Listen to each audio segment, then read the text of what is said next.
quiero presentarle aquí los que ustedes ya conocen: la articulación del hombro con dos articulaciones fundamentales, que es la acromioclavicular y la glenohumeral.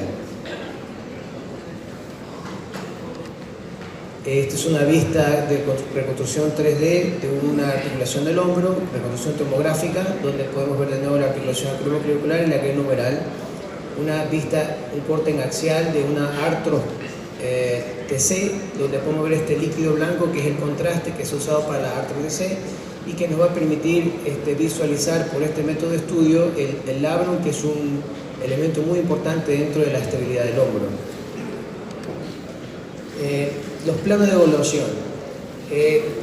En el estudio de resonancia magnética siempre usamos los tres planos, que es el axial, son aquellos cortes que se realizan de arriba para abajo, los cortes en sagital, los que se realizan de derecha a izquierda, y los cortes coronales, que se realizan de adelante para atrás. Entonces, según esto, el sagital oblicuo T1 nos va a permitir básicamente ver el tamaño de los músculos del manguito, la infiltración grasa, para ver si hay atrofia o no de los mismos. La sagital oblicua T2 nos sirve básicamente para ver edema y líquido en los músculos y bursas, la inserción del manguito de los rotadores, desgarros del grosor parcial o completo. La fase Spinecco T2 con supresión grasa nos va a permitir ver básicamente el labrum y si hay algún líquido aledaño. Coronal oblicuo en fase Spinecco T2 con supresión grasa confirma los desgarros de los tendones supra o infraespinoso, el labrum superior e inferior. En los cortes axiales Spinecco T2 con supresión de la grasa, labrum anterior, posterior, cabeza larga del tendón del bíceps, tendón subescapular. Y el corte axial con densidad protónica con supresión de la grasa, el gradiente nos va a permitir ver el labrum. Otro cuadro para tenerlo en cuenta es que en el corte coronal oblicuo básicamente nos va a servir para visualizar el músculo y tendón del músculo infraespinoso, el músculo y tendón del músculo supraespinoso, que en el sagital oblicuo nos va a servir básicamente para ver el músculo del tendón supraespinoso, el infraespinoso y los ligamentos, tanto el coraco acromial y los ligamentos glenohumerales. El resto de las estructuras también las podemos ver, pero en estos cortes nos sirven más para ver estos sectores anatómicos. Y en el corte axial, la cabeza larga del tendón del bíceps, músculo y tendón subescapular y los ligamentos glenohumerales. Las articulaciones, como les mencioné, básicamente, o mejor dicho, las que están en el hombro, es la glenohumeral y la acromioclavicular. Empecemos con glenohumeral. Como ustedes saben, en el tipo de articulación de estas, la glenohumeral es una diartrosis y la acromioclavicular es una artrodia. Las superficies articulares en la cavidad glenoidea, el labrum, la cabeza humeral. En la acromioclavicular participa el acromion, el extremo lateral de la clavícula.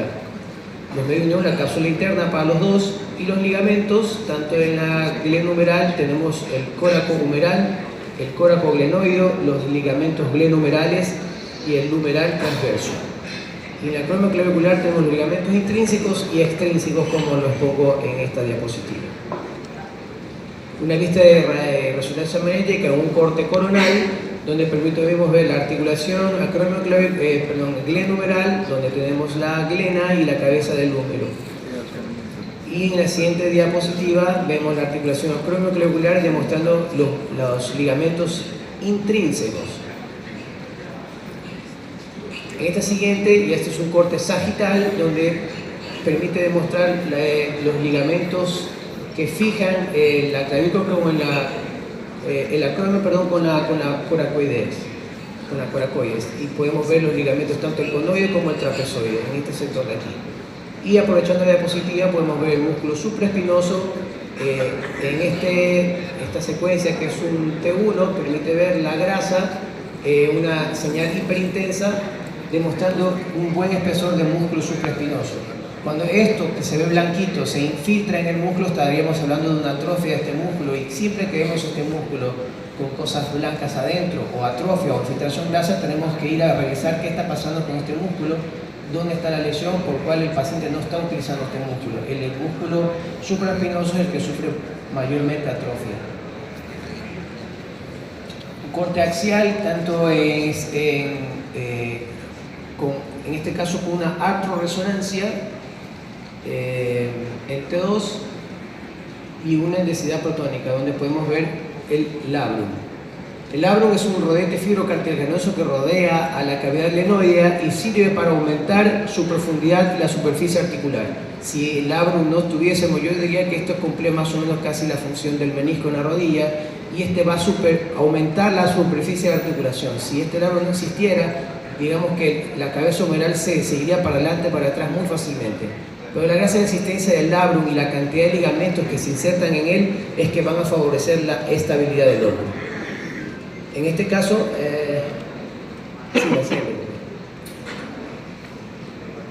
articulación glenohumeral. Vamos a ver, básicamente esto es un corte T1 sagital, donde podemos ver el ligamento coracohumeral y los ligamentos glenohumerales, tanto superior como el medio y el inferior. Este es un corte ya cerca a la glena. En este corte de acá podemos ver cómo se discurre aquí el ligamento glenohumeral inferior.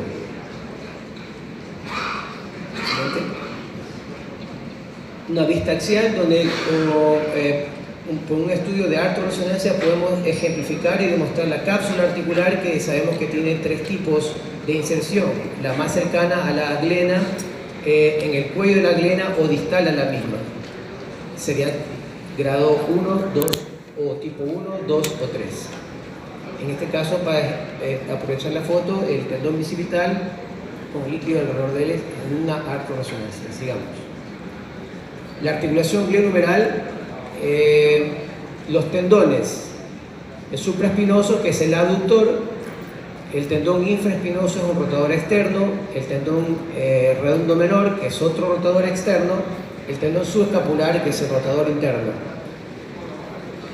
En esta imagen podemos ver el tendón del músculo supraespinoso. Esto es un corte sagital, pero más hacia lateral, lo más alejado de la glena, y podemos ver la parte final del tendón.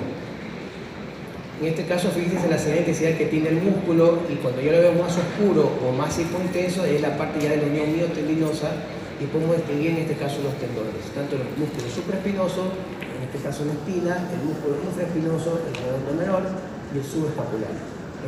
En este corte T1, en cortes coronales, podemos ver la articulación acromioclavicular, y fíjense cómo debe discurrir normalmente el músculo supraespinoso, que se va a insertar aquí en la cabeza humeral.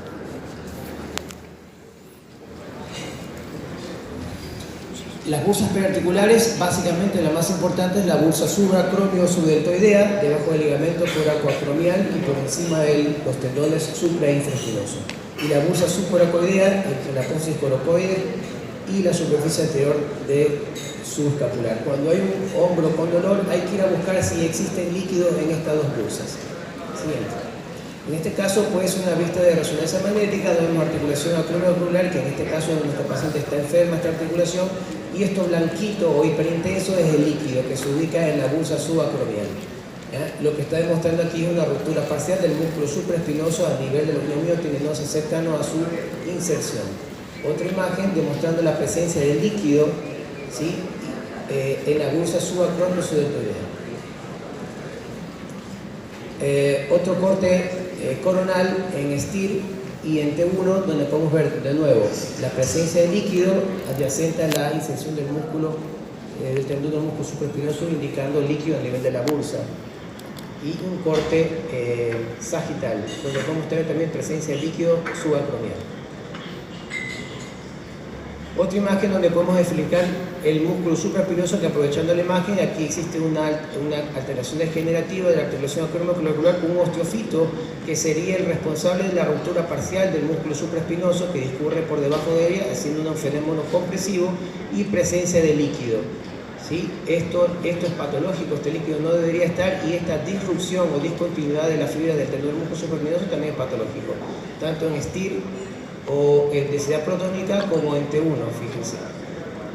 Y la articulación acromioclavicular enferma con el osteofito marginal inferior. Ruptura completa de este músculo puede ser pequeñas, medianas, grandes o masivas, y el 1, 2, 3 de la patología de esta ruptura va a ser falta de continuidad del tendón con líquido en todo el espesor, ausencia del tendón.